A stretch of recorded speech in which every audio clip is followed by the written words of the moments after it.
E aí, beleza? Aqui é o Daniel da Vegan Lover e nesse canal eu te ajudo a fazer o melhor queijo vegetal que você já comeu, com gosto de queijo. E uma coisa que é super importante você saber para chegar nesses resultados é a importância do oxigênio na produção do seu queijo vegetal. Mas então, oxigênio é bom, é ruim, como é que é? Ah, depende. Depende de qual fase nós estamos falando, depende de qual ingrediente específico que a gente está falando e principalmente do resultado que você vai alcançar em vista do que foi utilizado no seu queijo vegetal. Então, por partes, né, vamos falar aqui pelo menos de três elementos. O primeiro deles são as bactérias, porque tem bactéria que gosta de oxigênio, tem bactéria que não gosta de oxigênio, e para os queijos vegetais isso acaba sendo super importante porque diz respeito à fermentação. Né? O processo de fermentação que vai acontecer no queijo vegetal, ele precisa acontecer por determinadas bactérias. Se outras bactérias fermentarem, talvez o perfil sensorial que a gente vai ter, ele vai se desviar um pouco do que a gente pode entender por aquele gosto de queijo. Ah, isso daqui é muito simples para entender, porque assim, são bactérias que precisam do oxigênio para se reproduzir, aquelas chamadas Acetobacter ou Glucanobacter. Enfim, são bactérias que produzem ácido acético. Por exemplo, para você fazer um vinagre, você precisa sim de oxigênio. Inclusive, em algum processo de produção de vinagre, é até possível você ver um dispersor de oxigênio dentro do líquido para acelerar esse processo. Então você tem sempre ali uma colocação de oxigênio naquele meio para que possa acontecer essa produção de ácido acético. Se isso ainda está muito longe de você, talvez uma kombucha ela possa estar mais perto. A própria produção da kombucha, o que, que é, o que, que é dito para você fazer normalmente? Para você ter o vidro ali, colocar o Scooby, colocar o chá com açúcar e tal, mas veja você que aquilo não é tampado. Né? Você coloca um pano ali, ou um papel toalha, alguma coisa assim, justamente para ter essa troca, né, de ar e aquele espaço ser alimentado por oxigênio, porque tem bactérias ali que precisam desse oxigênio para se desenvolver. Agora, tem algumas bactérias que não gostam de oxigênio. Elas vão se dar muito bem num espaço sem oxigênio. E essas daí são muitas vezes conhecidas por lactococcus, lactobacillus, streptococcus. Essas são bactérias mais características da produção de um queijo tradicional, porque são bactérias produtoras de ácido lático, que é um ácido um pouco diferente do ácido acético. Tá? O que a gente quer num queijo vegetal é justamente aquele ácido que está presente no queijo tradicional. Portanto, se no queijo tradicional são bactérias láticas que estão sendo produzidas ali e se desenvolvendo naquele queijo para produzir o ácido lático, a gente vai querer isso no queijo vegetal também. E por que isso é importante para você? Porque agora você precisa parar para pensar um pouco como que você está fazendo o seu probiótico na sua casa. Será que esse probiótico que você está fazendo, ele tem essa troca de ar, está tendo contato com o oxigênio? Porque se tiver, pode ter bactérias ali que produzem o ácido acético. E aí, quando você for colocar esse probiótico para fermentar a sua massa de castanha e transformar isso num queijo vegetal, você vai ter um ligeiro toque de vinagre. Pode ser que esse toque avinagrado nem seja tão perceptível assim num primeiro momento, tá? Mas ele, juntamente com outros sabores, vão chegar num resultado final que a hora que você experimenta aquilo, você vai falar, não, bom, tá gostoso e tal, mas, sabe, falta um pouco aquela potência de gosto de queijo. Porque a produção de ácidos, ela contou também com uma produção de ácido acético, por exemplo.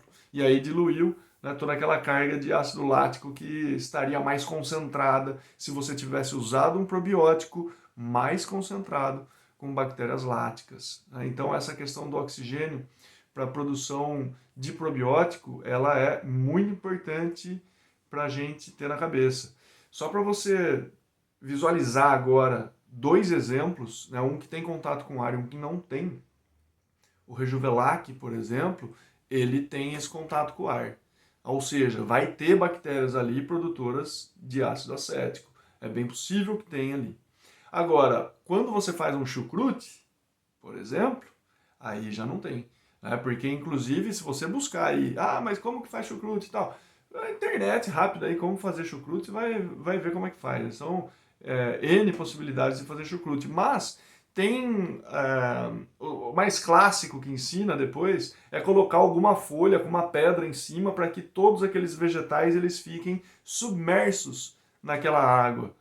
Justamente porque a gente não quer que esse vegetal tenha contato com o ar, né? Então ocorra ali uma fermentação lática. E aí você usa esse chucrute, por exemplo, para fazer um queijo vegetal. Enfim, é só uma ideia dentre várias outras possíveis que poderia colocar aqui.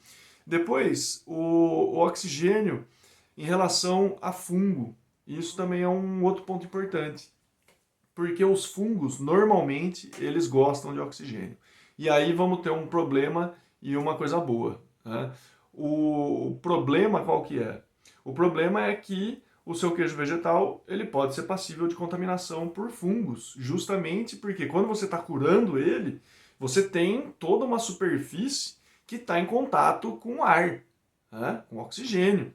Então, pode ser que tenha algum fungo oportunista que se desenvolva ali. Isso daí é bem possível de acontecer. E como que eu controlo isso? Bom, o fungo está em todo lugar. Aqui onde eu estou tem um monte de esporo de fungo. Onde você está também tem um monte de esporo de fungo. E é só uma questão de ter oportunidade para esses fungos se desenvolverem. Tá? Esse aqui é o ponto. Portanto, o que a gente pode fazer contra os fungos? Bom, higiene vou nem falar, tá? Higiene é pressuposto já. Mas, uma vez que o oxigênio já está presente, não tem como a gente contornar isso, né? Nesse processo de maturação, envelhecimento e tal. Bom, até tem como contornar, mas enfim. O principal ponto é que a umidade, ela passa a ser atrativa para o fungo.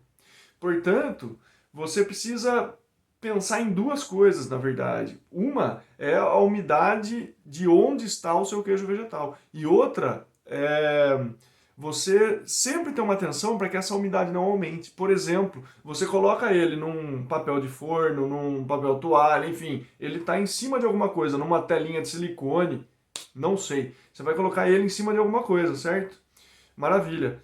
E aquilo ali, quanto mais tempo ele fica em cima daquilo, mais umidade vai ter naquela área. E aí o que acontece? Proliferação de fungos. Se você passa aí, vamos supor, um queijo vegetal recém-colocado para maturar e você deixou ele 3 dias ali, é perigoso. Perigoso a hora que você vira ele, ter já algum pelinho crescendo ali. Então, por esse lado, é problemático. Agora, o lado bom da história é que a gente pode usar alguns fungos para fazer um queijo vegetal, né? Isso daí intencionalmente. E isso eu estou falando principalmente em relação ao gênero Penicillium, o Penicillium roquefort, Penicillium candidum, o Penicillium camembert.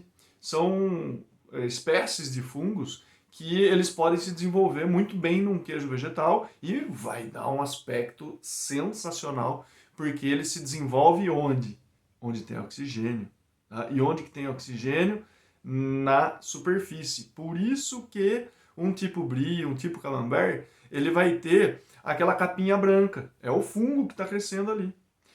Mas eu já vi gorgonzola, roquefort e tal, que tem fungo. Como que ele se desenvolve dentro? Aí que tá. Para isso acontecer, precisa ter ar. Como é que faz para ter ar dentro de um roquefort, por exemplo? Você precisa furar ele. Tá? Então, não é tão raro assim a gente ver dentro do processo de fazer um roquefort, furar com garfo, né? Você mete um garfo ali e fura. esse queijo vegetal. Ah, mas daí fica estranho e tal. Aí tem outras técnicas, você desmontar ele e montar de novo, né, deixando alguns bolsões de ar e tal, e isso daí acaba sendo bem interessante. Bom, enfim, sobre o oxigênio, claro, não é só isso, né, que é importante, mas acho que isso já dá uma luz no seu processo de produção de queijos vegetais, porque teria até um outro lado para comentar, que é a questão da oxidação, que acontece quando alguns ingredientes ou o próprio queijo vegetal eles são expostos ao oxigênio. Mas isso daí acaba sendo tema para um outro vídeo.